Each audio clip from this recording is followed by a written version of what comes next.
কাজ করে আমি যা টাকা পাবো সেটা নিয়ে আমি আবার গ্রামে চলে যাব। ঠিক আছে মা, তুমি তাহলে আমার সাথে আমার বাড়ি চলো।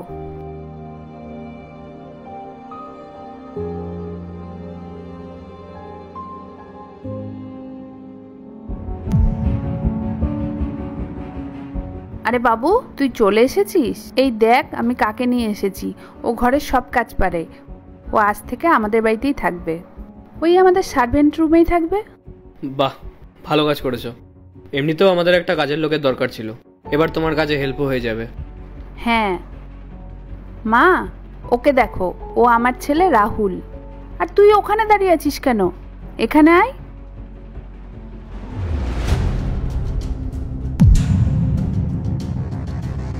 রাজ, তুমি এখানে? তুমি তুমি আমার বাড়িতে কি করছো? মা, ও কোনো রাজ না, ও আমার ছেলে রাহুল। না না ম্যাডাম, ও রাজ, আমার হাজবেন্ড। আমি ওর ব্যাপারেই তো এতক্ষণ আপনাকে বলছিলাম।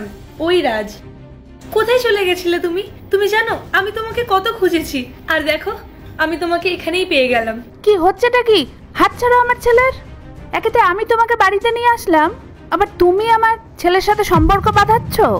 আমি মিথ্যে বলছি না, আমি সত্যি বলছি। ওই